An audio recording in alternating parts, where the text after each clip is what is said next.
Hello everyone and welcome back to the FTX Crypto Cup semifinals. We are going to check out a game from the other match. It is the World Chess Championship challenger Nepomniachtchi versus world champion Wesley So. For those of you who maybe still not know, Wesley is a world champion. He won the Chess 960 World Championship, the official random World Championship, or as they're calling it, the Chess 9LX World Championship.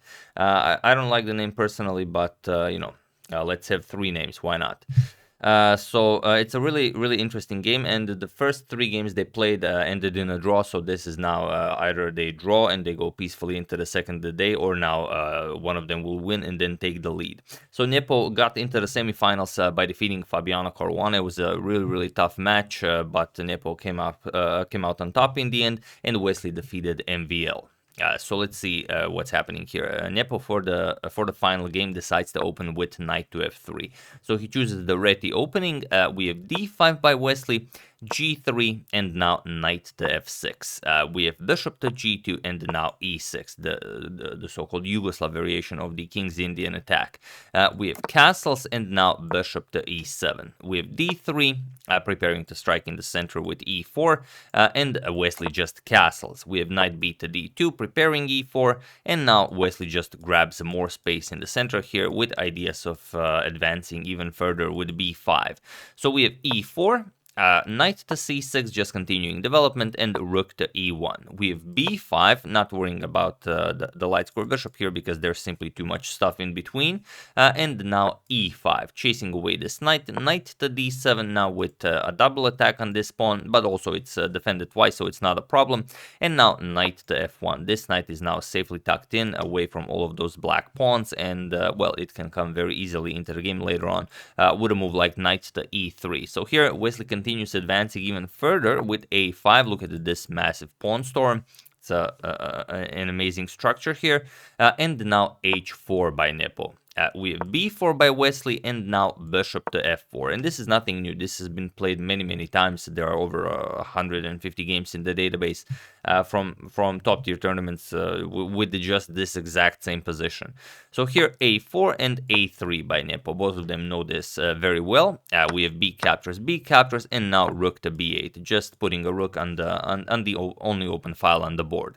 And now, while you could counter the rook with something like rook to b1, here we have knight to e3. Just getting this knight into the game. And now there are some games where knight to d4 was played, also rook to b2 is a known move, but Wesley plays bishop to b7, and it is only now, as of move 15, that we have a completely new game. So here Nepo strikes in the center with c4.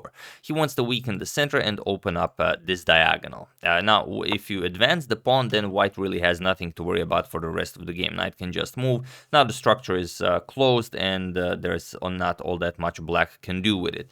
So Wesley instead goes knight to b6, puts additional pressure here, and now c captures on d5. We have knight captures on d5, and now Nepo has to make a choice whether to go for this or maybe to grab this a4 pawn, but it's not really something, because if you go for this knight, then after queen captures on d5, you can't really go after the pawn. If you grab the pawn, then it's just a terrible position for white. Just knight d4, and now look at this. The knight cannot move because then you're getting checkmated, and we're threatening to just win a piece here with check. So you'd have to play rook to e3 here, but then h6 comes, and it's a really bad position for white.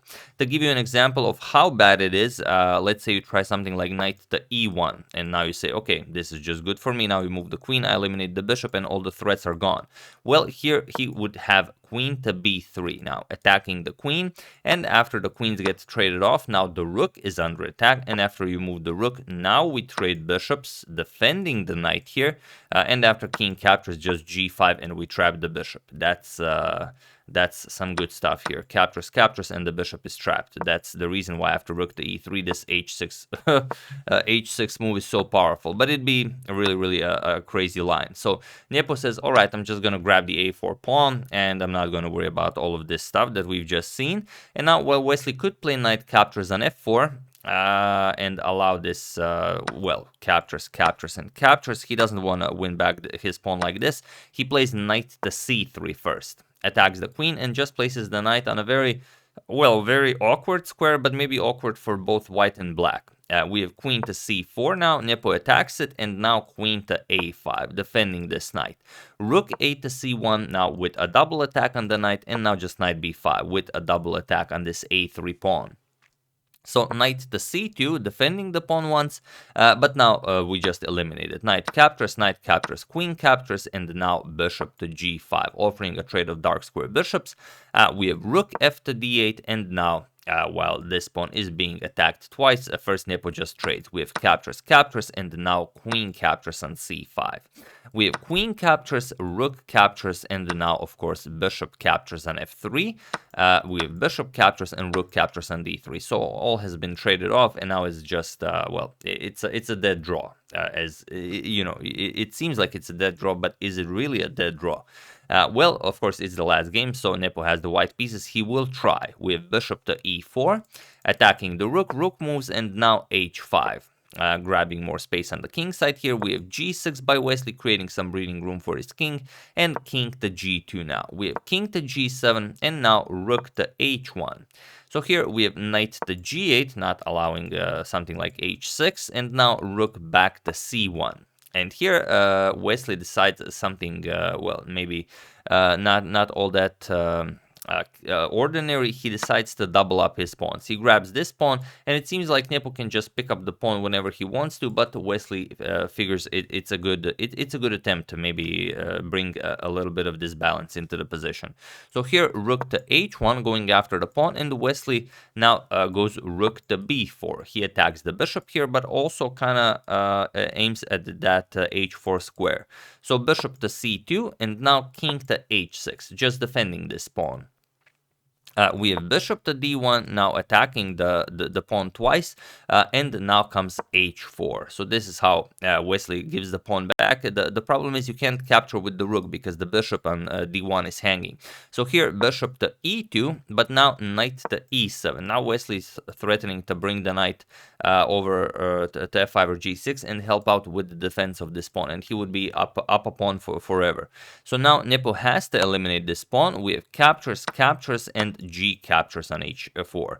We have knight to g6 now with a double attack here. Okay, this pawn is defended, but this pawn you need to defend. So king g3, but now comes rook to d4, and now you realize there's no defending this pawn. How do you defend it? If you advance it all the way to h5, we can simply play knight to f4 and now just win it. It's not a problem. You can't go here because then you just go, in front of the rook, and then, well, anything just happens with check. You might even lose the rook, so not really something you can do. So instead, after rook to c4, Nepo said, all right, it seems that I will lose a pawn here. He played rook to c4. Wesley happily grabbed this, captures, and now knight captures on e5. We have bishop back to b3. And king to g7 now. So it's still not that big of a deal. You're up one pawn, and with perfect play, it should be a draw, but perfect play is a big word. So here we have f4, chasing back the knight, knight to c6, and now bishop to c2. So just the pawns nicely controlling the dark squares, the bishop controlling the light squares, and, let's just keep that black king away from our position. So here we have h6 by Wesley. Now comes bishop back to b1. Nepo has nothing to do here. He can simply wait and see if Wesley comes up with something.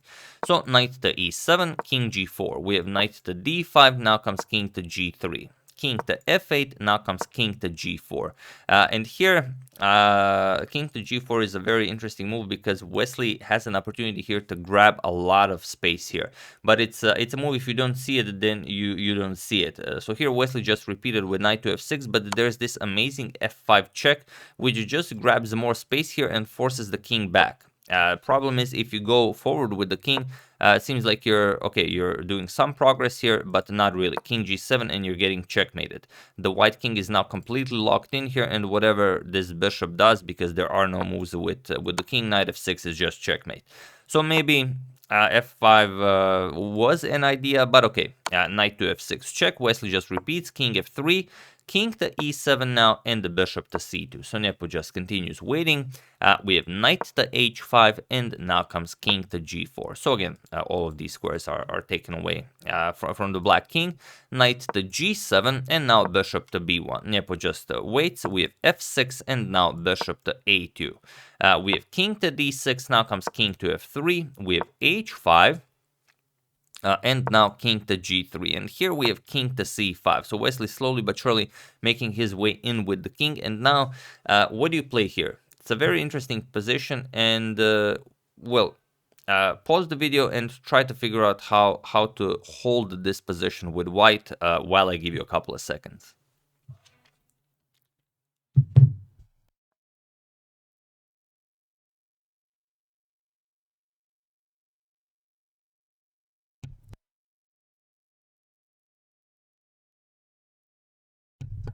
Sorry, it was on mute. So for those of you who were able to do it, congratulations on spotting that the king needs to control this crucial square, but that the bishop must remain here. It's a really hard thing to see. Thing is, you have to play king g2 or king to f2 and just not move the bishop. So if you found king g2 or king f2, then congratulations.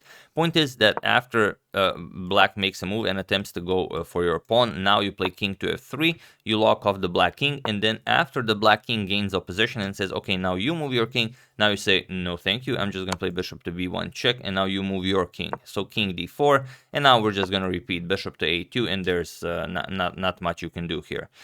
Point is, you can't really move the knight because this pawn falls. If you try advancing the pawns, we don't care, just bishop b1. And now if the knight moves, now for example we can trade, and that's it. We can just play bishop to g6, go after the pawn. If the knight defends it, we just go back, and with this control of the e4 square, this pawn is never moving, and this is a dead draw now.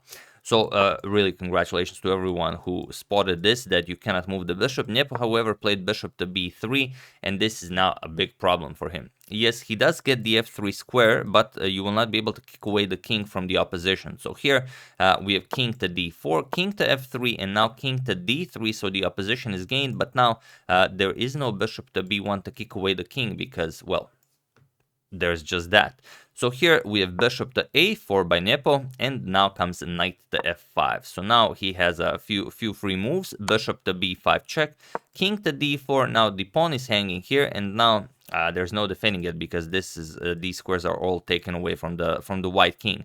So bishop to e8 going after this pawn, but it doesn't matter because the h pawn falls with check. So knight captures on h4 with check, king g3, knight to f5 with check, king f3, and now knight g7, attacking and defending the h5 pawn. So now Nepo is down 2 pawns, and this is just it's not possible to hold this. So here bishop to f7, king d5. We have bishop to g6, and now, well, there's not much to be done here. The bishop is just trapped. We have f5, completely trapping the bishop in, and now it's only a matter of going all the way here and winning this bishop. So bishop to f7, king to d6, we have king to g3, going after, well, something like this, but doesn't really matter because king e7, bishop to g6, now king to f6. And again, the light square bishop is the one to blame for the loss. So bishop to h7, and now knight to e8. And here it was in this position on move 68 that Nepomniachtchi resigned the game, and Wesley So wins game 4, and with it also the first match. So now Nepo will need to bounce back in the second match to try and force tie breaks. So it's going to be a very interesting day 2 of the semifinals, so stay tuned. And here there's nothing to do. Once white makes a move, we're going to attack this bishop, and that's it. The bishop is trapped. You're going to have to give up the bishop for a pawn here, and then, okay, white will win this pawn, but then we just defend this pawn, and that's it. We can bring the knight here to help out with the defense of the pawn, bring the king all the way, and then we'll just outmaneuver the white king, win the pawn, and then advance this pawn to victory. That's our plan here. But of course, Nepo knows this, so he resigns the game. So really amazing stuff, and it really shows how strong Wesley is, just playing a completely equal game with the black pieces, and then grabbing that G captures on h5. That was really the moment where Wesley shown here that he really wants to play for the win, and he's not interested in just holding this position indefinitely. By playing this, he showed that he's well, he just wants to take it all. But yeah, that's the other match of the semifinals. Hope you guys enjoyed that. I would like to thank Christian Mainza, Jonathan Linderer, MB Ride, Rodrigo Rivadeneira, and Suresh Kota for a contribution to my channel. Thank you a lot. I really appreciate it. As usual, you can check 2 of my previous videos here. Thank you all for watching, and I will see you soon, continuing the coverage of the FTX Crypto Cup, checking up on your wonderful suggestions and whatever happens in the chess world. So thank you all. I will see you soon, and have an excellent rest of your weekend.